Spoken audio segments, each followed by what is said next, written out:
Story शुरू करने से पहले एक छोटी सी रिक्वेस्ट है। वीडियो को लाइक कर दीजिए और टून्स लोग को सब्सक्राइब करना मत भूलिएगा।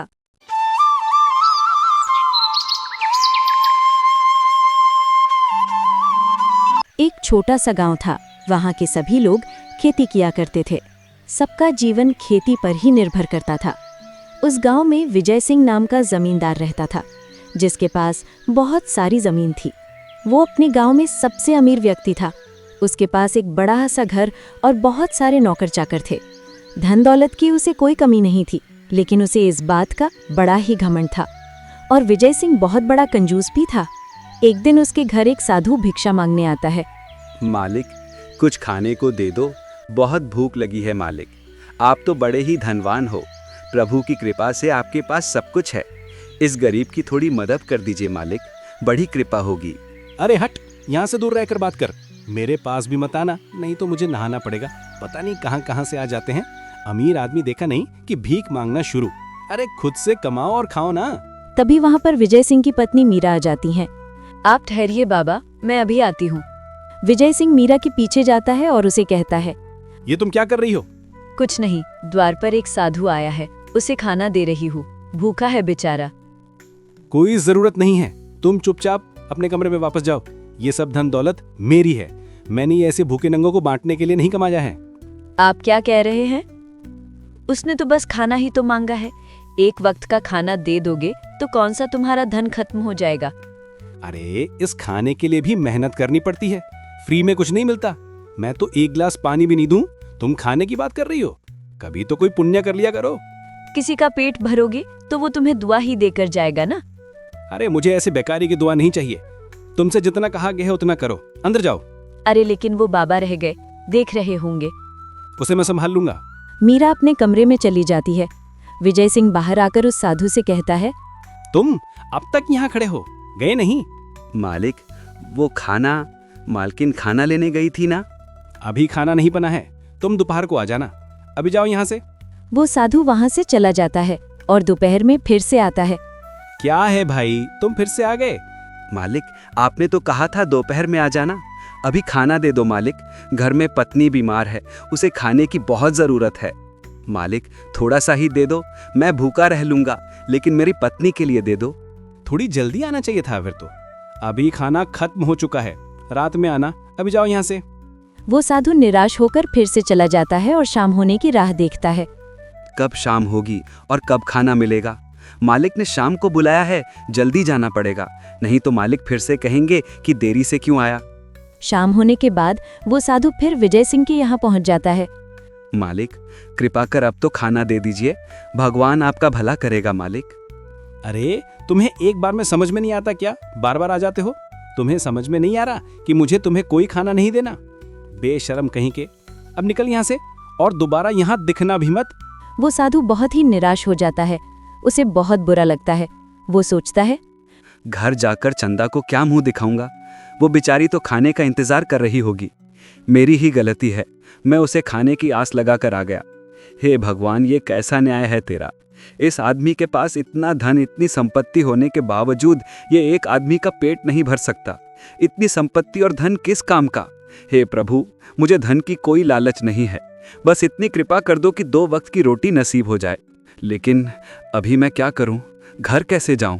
नहीं, मैं घर नहीं जाऊंगा। मैं काम करता हूं, आज रात यहीं रुक जाता हूं। और वो साधु विजय सिंह के बगीचे में रुक जाता है और वहीं लेट जाता है। इधर मीरा विजय सिंह से कहती है, क्यों बेचारे गरीब के बद्दुआ ले रहे हो? अगर आपको खाना देना ही नहीं था तो पहली बार में ही उसे कह देते। बेचारा खाना मिलने की आस लगाए बार बार आ रहा था और आपने उसके साथ ऐसा किया। तुम चुप रहो, तुम कुछ नहीं जानती। मुझे पता है किस लोगों के साथ कैसा व्यवहार करना चाहिए। और याद रहे, मेरे पीछे घर में से एक फूटी कौड़ी भी बाहर नहीं जानी चाहिए। अगर किसी चीज की जरूरत होती और कोई आपकी मदद नहीं करे तो आपको कैसा लगेगा? मैं और उस भिखारी की जगह? ऐसा कभी नहीं हो सकता। मैं इस गांव का सबसे अमीर आदमी हूँ। मेरे पास इतना है कि मुझे कभी किसी चीज की जरूरत नहीं पड़ेगी। इतना घमंड से बोल रहे हो, देखना कहीं समय बदल ना जाए और आपको किसी की मदद की जरूरत ना पड़ जाए, तब आपकी भी मदद कोई नहीं करेगा, क्योंकि आपने कभी किसी की मदद नहीं की। मैं जैसा हूँ वैसा ही रहूंगा, किसी के लिए नहीं बदलूंगा। भगवान ना करे आपके ऊपर कोई बुरा समय ना आ जाए। अरे मेरे पास बहुत पैसे हैं, समय आया भी तो मैं उसे चुटकियों में निपटा लूंगा, तुम मेरी चिंता मत करो। रात में विजय सिंह बाहर टहलने निकलता है तो उसे अपने बगीचे में वो साधु दिखाई देते हैं जो बगीचे में सो रहे होते हैं। विजय सिंह सोचता है, ये भिखारी अब तक यहीं है, गया नहीं। इसकी इतनी हिम्मत कि मेरे बगीचे में सो रहा है। अभी इसको बताता हूँ। विजय सिंह उसके पास जाकर बोलता है, अरे ओ भिखारी, उठ यहाँ से। इतनी रात को तू यहाँ क्या कर रहा है? तेरे जैसा बेशरम आदमी मैंने आज तक नहीं देखा। मैंने तुझे जाने के लिए कहा था ना। मालिक, मैं तो बस सो रहा था, सुबह होते ही यहाँ से चला जाऊंगा। बस एक रात की बात है मालिक, आज रात इस बगीचे में रुकने की अनुमति दे दीजिए। बिल्कुल नहीं, अगर तुझे मैंने बगीचे में रुकने दिया तो मुझे और 4 लोग तेरी निगरानी में रखने पड़ेंगे। मालिक, मुझे निगरानी की क्या जरूरत? अरे ऐसे कैसे? बिल्कुल निगरानी की जरूरत है। क्या पता तुम मेरे बगीचे में से कुछ चुरा के ले जाओगे। तुम चोर निकले तो मुझे क्या पता, रात में मेरे घर में घुस जाओगे, कोई चीज चुरा लोगे। मालिक, आप मुझे चोर समझ रहे हो? मैं कोई चोर नहीं, बस एक लाचार गरीब हूँ। अरे सारे चोर ऐसे ही कहते हैं कि मैं कोई चोर नहीं। तुम्हारा क्या भरोसा? निकल यहाँ से, चोर कहीं के। और हाँ, आज के बाद मेरे घर के आसपास भी दिखाना तो तेरे हाथ पांव तोड़ दूंगा, याद रखना। भूलकर भी यहाँ मत दिखना। साधु उदास होकर वहां से चला जाता है। विजय सिंह की बातों से उसके दिल पर बहुत चोट लगती है। वो सोचता है, हे भगवान, आज लोग मुझे चोर समझ रहे हैं। चोरी करना मेरी नज़र में पाप है। मैंने आज तक कभी चोरी के बारे में सोचा भी नहीं। चाहे मुझ पर कितना भी बुरा समय आया हो, मैंने आज तक मेहनत करके खाया है। अगर नहीं मिला तो मजबूरी में मांग कर खाया है, लेकिन कभी किसी के घर में चोरी नहीं की। फिर भी लोग मेरे बारे में ऐसा सोचते हैं। अगले दिन सुबह वो साधु अपने घर पहुंचता है तो उसकी पत्नी चंदा उसे कहती है, जी, आप रात भर कहाँ थे?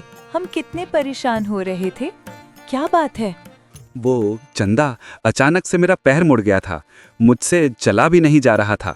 मालिक ने मुझे अपने घर में ही रोक लिया और खाना भी खिलाया। कहा कि सुबह चले जाना, अभी भी पैर में थोड़ा दर्द है। तुम्हें बहुत भूख लगी होगी ना। मुझे तुम्हारी बुरी चिंता हो रही थी, लेकिन मैं क्या करती, आ ही नहीं पाई। तुम्हारी तबीयत तो ठीक है ना? आप मेरी चिंता मत कीजिए, मैं बिल्कुल ठीक हूँ। और हाँ, कल सुरेश खाना लेकर आ गया था और दवाई भी लेकर आया। हम दोनों ने खाना खा लिया। तुम्हारी बड़ी चिंता हो रही थी कि तुम कहाँ हो और तुमने खाना खाया भी होगा या नहीं।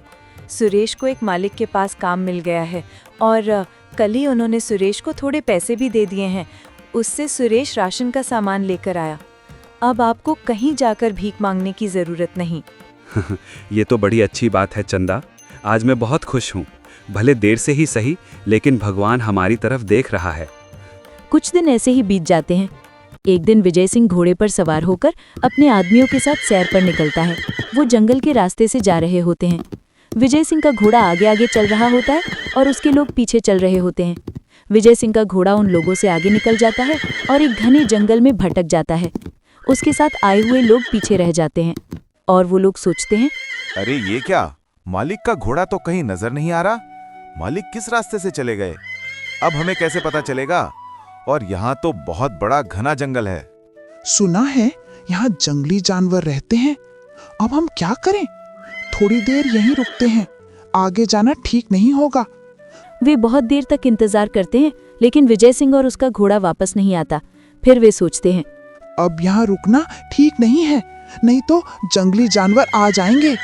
मालिक की छोड़ो, हमें हमारी जान बचानी है तो यहाँ से जाना पड़ेगा। पता नहीं वो किस रास्ते से चले गए। तुम ठीक कह रहे हो भाई।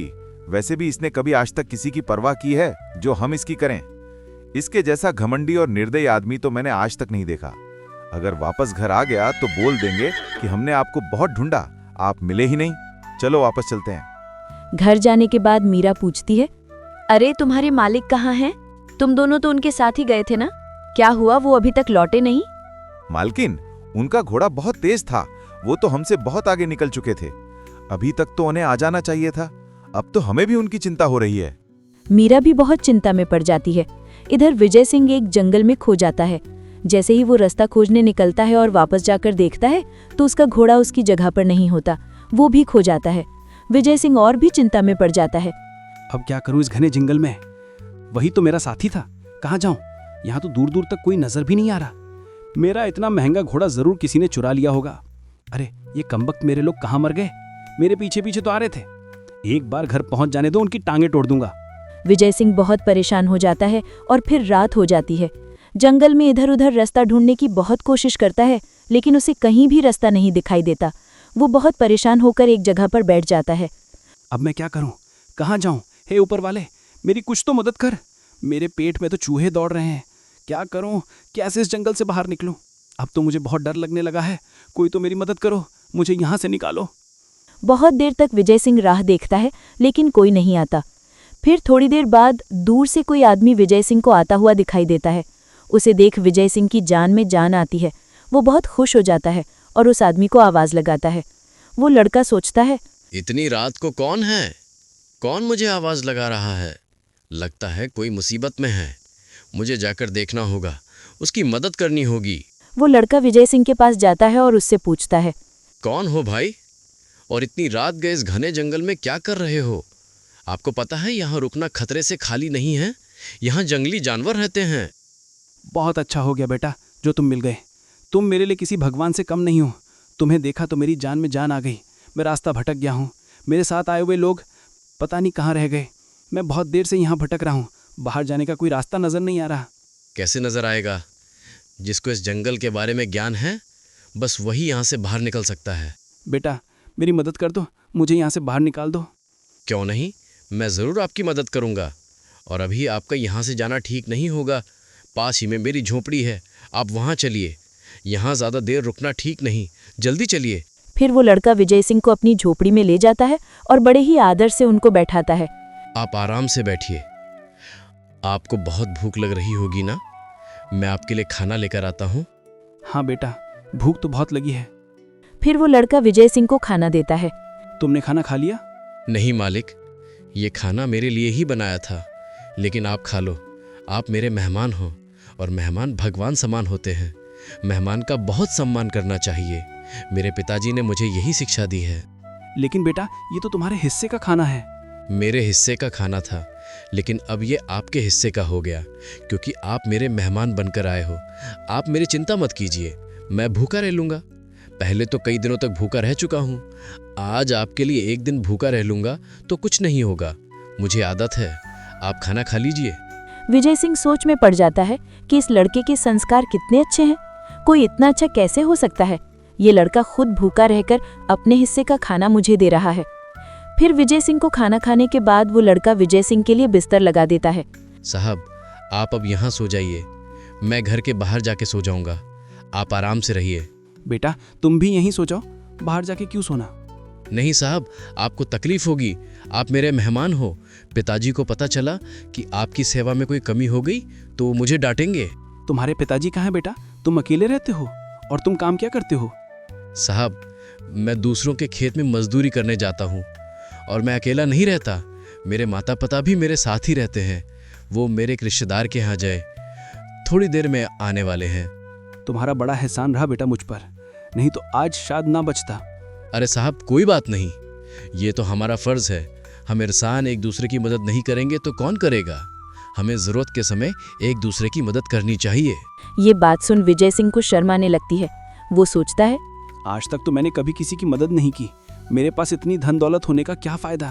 आज इस गरीब लड़के ने मेरी जान बचाई और अपने हिस्से का खाना भी मुझे खिलाया है। मेरे पास तो खाने की कोई कमी नहीं, फिर भी मैंने कभी किसी को ना अन्न का दाना दिया, ना एक फूटी कड़ी। मुझे आज अपने आप पे शर्म आ रही है। इधर मीरा बहुत परेशान हो जाती है। बहुत से लोग विजय सिंह की तलाश में लग जाते हैं। फिर अगली सुबह, साहब, आपको रात में नींद तो अच्छे से आई ना? कोई तकलीफ तो नहीं हुई? नहीं बेटा, मुझे कोई तकलीफ नहीं हुई। कल दिन भर भटकते भटकते बहुत थक गया था।